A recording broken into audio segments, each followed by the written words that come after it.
یقین جانیے میں اور ہبا تو بہت کچھ سیکھ رہے ہیں اور بہت کچھ سمجھنے کا موقع بھی مل رہا ہے. وہ کہتے ہیں نا صحبت سے بہت فرق پڑتا ہے, تو آپ کی صحبت ہم سب پہ اثر ڈال رہی ہے.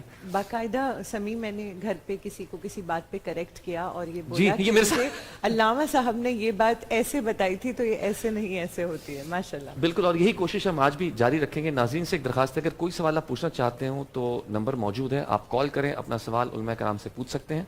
آج کا موضوع ہے ریاکاری اور فریب. آج کے معاشرے میں بہت عام, ہر طرف یہ چیز نظر آتی ہے. سب سے پہلے چاہوں گا کہ آپ آج کے موضوع کے حوالے سے کچھ ارشاد فرمائیں. جی علامہ صاحب. بسم اللہ الرحمن الرحیم. دیکھیے آپ نے دو موضوعات کا تذکرہ کیا ہے, ریاکاری اور فریب. دو الگ الگ موضوعات ہیں یہ, اگرچہ ایک دوسرے سے کچھ اشتراکات بھی ہیں, لیکن ریاکاری اور چیز ہے, فریب ایک اور موضوع ہے جس میں شاید ریاکاری بھی شامل ہو سکے. جہاں تک ریاکاری کا تعلق ہے, میں اس سے پہلے ایک بات عرض کروں گا کہ اس دنیا میں ایک مسلمان کی حیثیت سے اس کی زندگی میں جو بدترین چیز ہو سکتی ہے وہ کون سی چیز ہے؟ وہ شرک ہے. بالکل بدترین چیز. اس لیے کہ اللہ تبارک و تعالیٰ نے حضرت لقمان حکیم کی زبان سے ان کے بیٹے کو جو نصیحت ہوئی, اس نصیحت کو قرآن کی آیت بنا دیا. لا یا بنی لا تشرک باللہ ان الشرک لظلم عظیم. بیٹے کبھی شرک نہ کرنا, اس لیے کہ شرک سب سے بڑا ظلم ہے. یعنی اس کائنات میں اتنے بڑے اور عظیم رب کے ہوتے ہوئے تم کسی اور طرف جاؤ تو اس سے بڑھ کر اور ظلم کیا ہو سکتا ہے. اب یہ جو شرک ہے اس کے دو پہلو ہیں یا دو رخ ہیں. ایک یہ کہ انسان کسی بت کو پوجتا ہے, کسی غیر خدا کے سامنے سر تعظیم خم کرتا ہے اور اس کی خواہش کے لیے یا اس کو خوش کرنے کے لیے اعمال انجام دیتا ہے. اس کو تو سب سمجھتے ہیں کہ یہ شرک ہے, لیکن یہ شرک جلی ہے, واضح نظر آنے والی اور لوگوں کی نگاہوں کے سامنے. ایک ہے شرک خفی, وہ ہے انسان کے اندر کا شرک. اندر کا جو شرک ہے وہ یہ ہے کہ انسان ظاہر کچھ کرے اور اندر سے کچھ اور ہو. یہ جو ریا کی بیماری ہے اس کو احادیث میں شرک خفی کہا گیا ہے. یہ اندر کا شرک ہے. اندر کے شرک کا کیا مطلب ہے کہ انسان کوئی کام کرنا چاہتا ہے اور اس کام میں اس کی جو پوری توجہ ہے وہ اس پر ہے کہ میں کیسے اس کام سے ریلیکس ہو سکتا ہوں اور اس کام سے مجھے کیا فائدہ ہو سکتا ہے, لیکن میں بظاہر اللہ کے لیے وہ کام کر رہا ہوں. تو گویا میں اللہ کو دھوکہ دے رہا ہوں, اللہ کے نام پر خود کی پرستش کر رہا ہوں.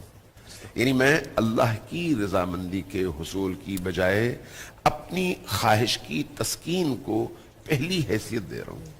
جب میں اپنی خواہش کو اللہ پر مقدم کر کے اپنی خواہش کی تسکین کے لیے کوئی کام کروں اور بظاہر میں کہوں کہ میں اللہ کے لیے کر رہا ہوں, تو میں نے اللہ کے ساتھ جو کم سے کم ظلم کیا ہے وہ یہ ہے, کم سے کم ظلم, کہ میں نے اپنی اس خواہش کو اللہ کے ساتھ شریک کر کے اس کے شرک کا ارتکاب کیا ہے.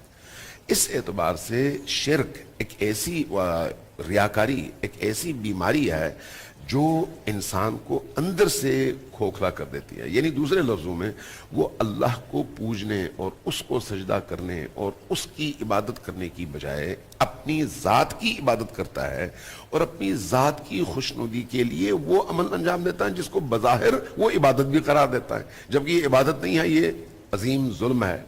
اس لیے قرآن میں اور احادیث میں اس عمل کی انتہائی زیادہ مذمت کی گئی ہے کہ انسان اللہ کو دھوکہ دے رہا ہے, کسی عام انسان کو بھی نہیں. لہذا یہ جو ریا کا عمل ہے اس کا تعلق اب بعض اوقات انسانوں سے ہے, بعض اوقات خدا سے ہے. اگر عبادات میں ریا ہے تو یہ تو سب سے بڑا ظلم ہے. اس لیے کہ انسان اللہ کی بارگاہ میں کھڑا ہو رہا ہو لیکن دیکھ رہا ہوں لوگ مجھے کس طرح سے دیکھتے ہیں. کوئی کام انجام دے رہا ہو اور اس میں وہ یہ دیکھے کہ اب اس کے نتیجے میں لوگ میری تعریف کرتے ہیں یا نہیں کرتے. اگر انسان خود کو جانچنا چاہے, پرکھنا چاہے کہ آیا میرا یہ کام خدا کے لیے ہے یا نہیں ہے, تو اس کا ایک سمپل سا فارمولا ہے کہ میں ریا کر رہا ہوں یا نہیں کر رہا. اگر اس کے اندر یہ خواہش پیدا ہوتی ہے کہ میں یہ کام کرتے ہوئے لوگوں کو دکھتا رہوں, لوگ مجھے دیکھیں اور میری تعریف کریں, خدا کو میں ایک طرف چھوڑ دوں. تو یہاں پر اس کا مطلب یہ ہے کہ میرے اندر کی جو خواہش ہے وہ خدا کے مقابلے میں خلق کو خوش کرنا ہے. اس کا مطلب یہ ہے کہ میں اندر سے مشرک ہوں. اگرچہ حب ذات یہ ایک عمومی کیفیت ہے, حب ذات ہر انسان میں ہے, کوئی نبی بھی حب ذات سے مستثنا نہیں ہے, لیکن اس حب ذات کو کنٹرول کرنے کے لیے اللہ تبارک و تعالیٰ نے ایک اصول رکھا, طریقہ رکھا, روش رکھی کہ اس روش پر عمل کرتے ہوئے جہاں پر تمہارے اور خدا کے درمیان انتخاب کی باری آئے, اپنی نفی کرو اور اللہ کا انتخاب کرو. لہٰذا جب انسان کوئی عمل انجام دے رہا ہو اور اس کے اندر یہ خواہش پیدا ہو جائے کہ لوگ مجھے دیکھیں, لوگ میری تعریف کریں, لوگ مجھ سے خوش ہوں, جبکہ وہ عمل خدا کے لیے ہونا چاہیے, جیسے قربانی کا عمل ہے, جیسے نماز کا عمل ہے, جیسے دعا کا عمل ہے, جیسے فرض کریں قرآن پڑھنے کا عمل ہے, میں لوگوں سے تعریف چاہوں خدا کو چھوڑ کر, تو یہ وہی شرک خفی ہے جس کو ہم ریا کہتے ہیں. لیکن اگر اس کی جگہ خواہش تو پیدا ہو لیکن میں اس خواہش سے لڑوں, نہیں میں نے یہ کام خدا ہی کے لیے کرنا ہے, کوئی شخص میری تعریف کرے یا نہ کرے. اب یہاں پر میں لوگوں کی تعریف کا منتظر نہیں رہتا, بلکہ اس کیفیت اور اس انتظار کی کیفیت سے لڑ کر خدا سے کہتا ہوں کہ خدایا مجھے سنبھال لے, میں یہ کام تیرے ہی لیے کروں. تو اس کا مطلب یہ ہے کہ میں نے اپنے اندر کی اس حب ذات کی کیفیت کو توڑنے کے لیے قدم اٹھایا ہے. یہاں پر پھر اللہ بھی مدد کرتا ہے اور اس کو اس ریا کی بیماری سے نجات بھی دلاتا ہے. ماشاءاللہ, خوبصورت بات کی. جی مولانا عمران جلوانی صاحب. الحمدللہ وکفا والصلاۃ والسلام علی عبادہ الذین اصطفیٰ. اما بعد, سمیع صاحب میں آپ کا تہہ دل سے مشکور ہوں اور آپ کے چینل کے توسط سے سلام کرتا ہوں سامعین ناظرین کو. اللہ کے رسول نے فرمایا ان یسیر ریاء شرک, تھوڑی سی بھی ریاکاری شرک ہے.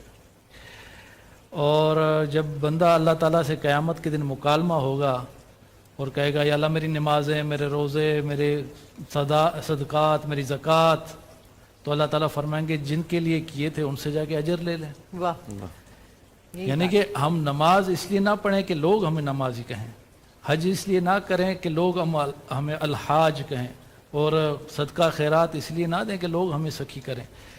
ایک حدیث میں بتاتا ہوں, اللہ تعالیٰ نے جب زمین کو بچھایا تو تحرکت الارض, زمین ہلنے لگی, تو اللہ تعالیٰ نے اس کے اوپر نصب الجبال, پہاڑوں کو اللہ نے گاڑ دیا تو وہ ہلنا بند ہو گئے. تو فرشتوں میں تعجب سے پوچھا یا اللہ اس پہاڑ سے بھی بڑی کوئی مخلوق آپ نے بنائی؟ اللہ نے فرمایا میں نے لوہے کو بنایا جو اس سے طاقتور ہے. کہا یا اللہ اس لوہے سے بھی کوئی طاقتور چیز آپ نے بنائی؟ تو اللہ نے فرمایا میں نے آگ کو بنایا جو اس کو بھی پگھلا دیتی ہے. کہا یا اللہ اس آگ سے بھی کوئی طاقتور تیری مخلوق؟ تو اللہ نے فرمایا کہ میں نے پانی کو بنایا, وہ اس کو بجھا دیتا ہے. کہا یا اللہ پانی سے بھی کوئی طاقتور مخلوق ہے؟ تو اللہ تعالیٰ نے فرمایا کہ میں نے ہوا کو بنایا, وہ اس کا رخ پھیر دیتی ہے. کہا یا اللہ اس ہوا سے بھی کوئی طاقتور مخلوق؟ کہا مومن مرد عورت کا وہ صدقہ جو دائیں ہاتھ سے دے اور بائیں ہاتھ کو پتہ نہ چلے, یہ اس سے بھی طاقتور ہے. یعنی کہ جو عمل خفی ہے, چھپا کے کرنا, ریاکاری نہ کرنا.